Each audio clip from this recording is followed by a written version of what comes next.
A viral 4-part video once sent shockwaves through social media, claiming that music mogul Diddy Combs collapsed in court after the latest developments in the Cassie case. After hearing the news that bail was denied, Combs looked back at his 3 sons who were sitting about 3 rows behind him and patted his chest. When I asked his attorney what Combs said to him after that news, he said, quote, "I'll see you tomorrow." Why? Because they will be back in court tomorrow to fight that bail denial. This afternoon, though, Combs walked into court wearing a black T-shirt and gray sweatpants. He kept his focus mainly on the judge and at times looked at his attorney when he was speaking. The 54-year-old hip-hop mogul was charged with sex trafficking, racketeering, and interstate transportation for prostitution following a months-long Homeland Security investigation. Prosecutors allege that Combs used his business empire to force women to engage in sexual acts with professional sex workers at events he called freak-offs. Coming into the courtroom, the disgraced music mogul, Diddy looked a little rough around the edges compared to how he usually has been looking in these court appearances. Coming into the courtroom, the disgraced music mogul, Diddy looked a little rougher on the edges compared to how usually has been looking in these court appearances. The mind-blowing claim a man in an orange jumpsuit crumpling in a courtroom turned heads instantly. But while that footage has since been debunked as misleading, the unfolding drama in and around the courtroom remains all too real today. As Cassie, formerly known as Cassandra Ventura, steps forward with new receipts, the layers of Diddy's legal and personal unraveling grow even more complex. So what exactly is happening behind those guarded prison walls and court doors? And can these explosive new details reshape a legacy built over? A lot about someone who could be a major witness at a trial, someone who is most likely cooperating with the government, someone whose allegations against Combs, I think it would be fair to say, make up a huge part of the current indictment. I'm talking about Cassandra Ventura, Cassie, Combs' ex-girlfriend.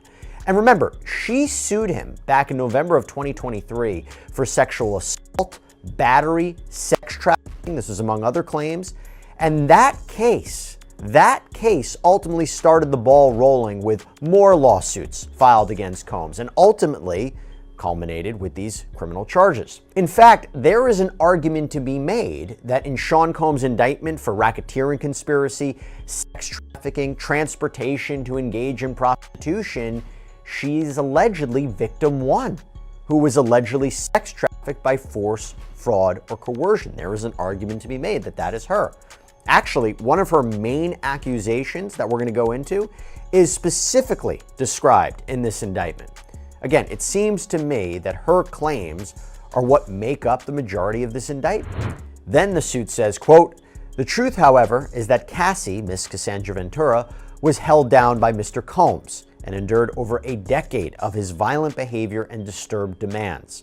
For Miss Ventura, the dark times were those she spent trapped by Mr. Combs in a cycle of abuse, violence, and..." For starters, dismiss the notion that Diddy has been handed a life sentence. No judge has uttered that verdict yet, and no live-streamed moment confirms such a collapse.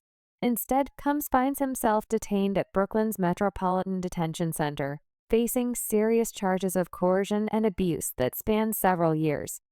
Lawyers originally hoping he could await trial under house arrest at his mansion, now arguing for him to be moved to a prison in New Jersey in the lead-up to this trial, citing the prison's poor conditions, violence, and deaths. On Wednesday, his lawyer said he was being held in a special housing unit with an extra level of security. The viral video series, originally posted by TikTok user @WadeWilsonCree on November 11th, quickly amassed over 400,000 views. It featured a collage of images, a man in a wheelchair, a sudden collapse, the aura of defeat. Yet beyond the digital noise lies a far more unsettling narrative. A once celebrated music executive, now struggling under the weight of his own actions. Collapsed in court because he heard his sentence. I didn't see that video. So there was a huge article and it pretty much said Diddy heard his sentence and collapsed. Okay. Because he was in shock. This is a picture of him collapse. That's not Diddy, bro. That's not Diddy, man. That does not look like bro. That does not look like him. But did you see his mugshot? It didn't look like him. That didn't look like him either. That's what I'm saying. He was way thinner. It was weirdly shaped. It was weirdly shaped. You know what he looked like? You know the alien from American Dad? It's the gray one, right? Yeah, a little bit, right? A little bit? Yeah. I think his name's Roger. He puts disguises and shit on. That's definitely him, bro. Like his head was weirdly shaped though. It wasn't Reports suggest that during the Christmas season, a time that should have been filled with warmth and reunion, Diddy experienced a severe meltdown while confined behind bars, according to one source. The record producer, whose physical appearance has noticeably deteriorated with added gray hairs and a thinner frame, pleaded with prison guards to take him to a hospital for observation. The request was reportedly denied, leaving him alone to battle panic attacks during what many described as a nightmare holiday. Sub-Romanian, he didn't bite on that, and Diddy's bail was denied for the third time. According to a report from the Daily Mail, that's why Diddy had a breakdown. A person close to him apparently said, quote, spending the holidays behind bars was a nightmare for him.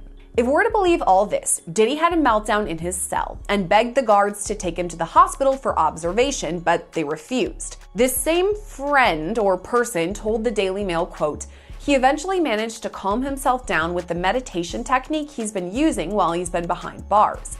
It took him a few hours of deep breathing and focusing to get out of the bad space he was in, but he finally managed it. Saying the hardest part for El Diddums is the food. And food. The food, not the lack of roofies or booze, but the food. He, like his first night of jail was Swedish meatballs. And then they have stuff that sounds good, but the old Metropolitan Detention Center has got to make it vomit-inducing. Things like tacos or fish. Nobody wants fish in jail or on an airplane or in a microwave. It's just, I'm sure he's probably losing a few pounds.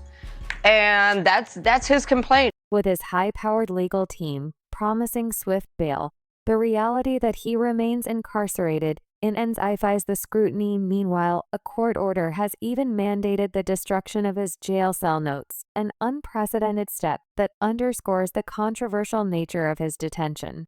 Judge overseeing Sean Combs' criminal case out in New York, this federal case, has just decided whether or not Combs' rights were violated when there was a sweep by federal authorities at the detention center where Combs is currently being housed. Big issue that we've been focusing on, right? Why? Because the ramifications could be huge. If prosecutors, generally speaking, if prosecutors engaged in a form of misconduct that violates a defendant's rights, they might have to be recused from the case.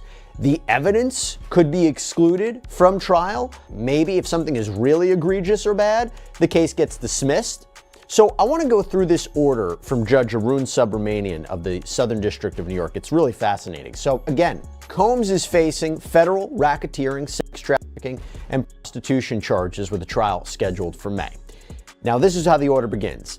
In connection with the Bureau of Prisons' October 28, 2024 to November 1st, 2024 sweep of the Metropolitan Detention Center, the MDC, a BOP investigator, Investigator 1, photographed 19 pages of Combs' notes and sent them to the government's filter team. The filter team consists of AUSAs, these are Assistant United States Attorneys, who aren't involved in the investigation or prosecution of this case. The filter team redacted the notes and sent them to the case team.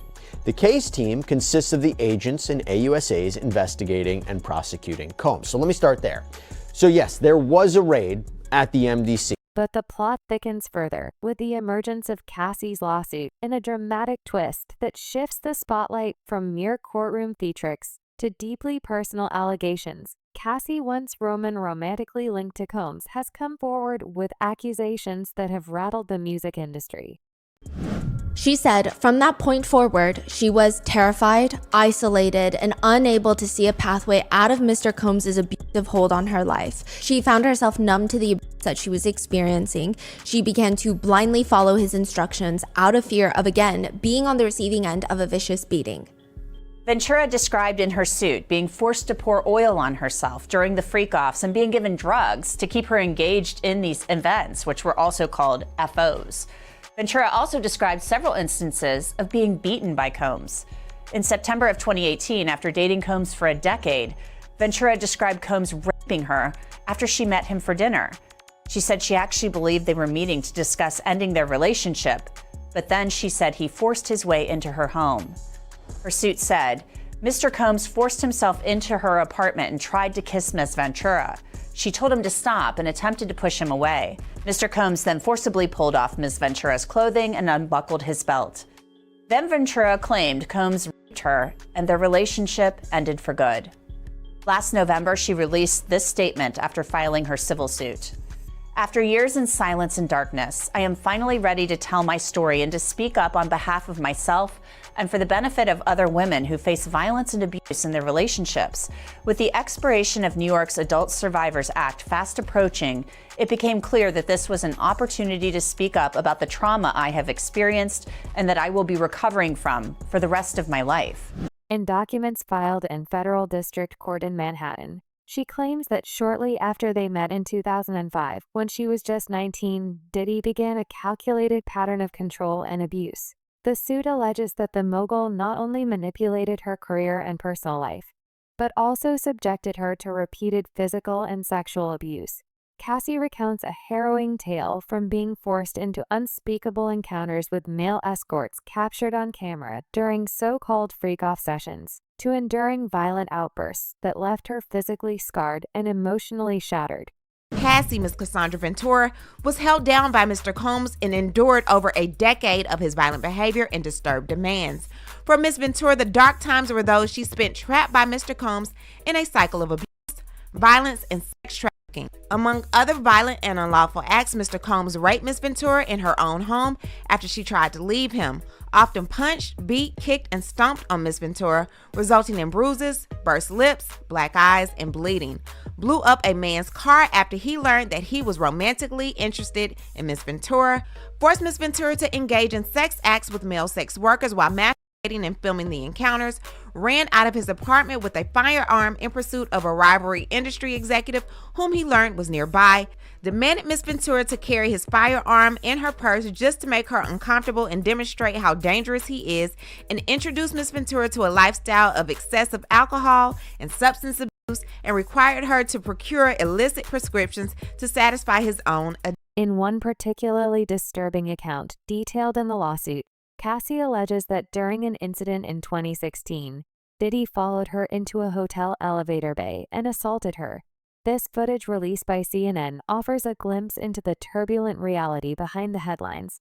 Although Diddy later issued an apology video on Instagram, expressing regret and claiming he sought therapy and rehabilitation, the damage had been done. Exclusive surveillance video obtained by CNN appears to show the music mogul assaulting his then-girlfriend Cassie Ventura at a hotel in 2016. In the video, Combs can be seen striking and kicking Ventura as she tried to leave. I have the video right in front of me. We can't show it to you. We can't show it to you. But I'm watching this with the sound off as we speak. She's walking down the hallway in a hoodie, y'all, clearly trying to sneak out of the hotel room. We see him come sprinting down the hallway in just a towel. That's it. He goes up to her. He snatches her by the neck, yanks her to the ground. She lays there still. Okay? I'm looking at the video. I'm looking at the video while I'm talking to you. He snatches her by the neck, unless this is some lookalike, unless it's just some clone, unless this is somebody that's like from Mission Impossible, like Tom Cruise wearing somebody else's face, looking exactly like them when it ain't them at all. Unless there's something along those lines. This is what we're looking at here. And you see the stills right there in the screen, and I get that. But I'm telling you right now, I'm watching this as we speak. And I've seen this video now because I want to make sure I know what I'm looking at. This is about the 10th time that I looked at it. He runs down, he snatches her by the neck, he yanks her to the ground, she lays still, then he launches a kick towards her like he's kicking a damn field goal, picks up the vase or whatever she had with her, kicks her again, hits her, she lays still, and then after that, he grabs her and drags her down the hallway. Like if he had some ability to go, here's where this came from as far as the childhood I grew up in, the impact of that environment. If he had some ability to go like, here's how this happened and why I am ashamed that it has shown up in my life, then I would think there was some level of sincerity or at least interest in growing. But it wasn't that. It also lacked any reference to steps he has taken to improve his behavior, right? You can imagine you viciously abuse someone, you feel ashamed of yourself, as he says, you go to drug and alcohol treatment, you go to therapeutic treatment. You can imagine you would then go, I'm gonna change my behavior, and here are the things I'm gonna do. Maybe you would go to meetings every day. You would change your social circle. You would change how you handle your leisure time. You would start going to church more. There are things that you would do. You would get yourself out of high stress environments. You would change your professional life. You would make big changes in your life to respond to this horrific behavior. But he doesn't mention any of that because he didn't do it. Because he just simply didn't do it. The contrasting narratives here are as stark as they are disturbing. On one hand, we have a viral clip, a sensationalized, debunked portrayal of a collapsing mogul meant to shock and captivate. On the other, there is the grim reality of a man under immense pressure, both physically and legally, with his personal demons laid bare for the public to see. Diddy's deteriorating condition in court, his public breakdown during the holidays, and the growing weight of Cassie's receipts all converge to paint a picture of a one powerful figure now besieged by his past misdeeds. Is filled with uncomfortable lyrics.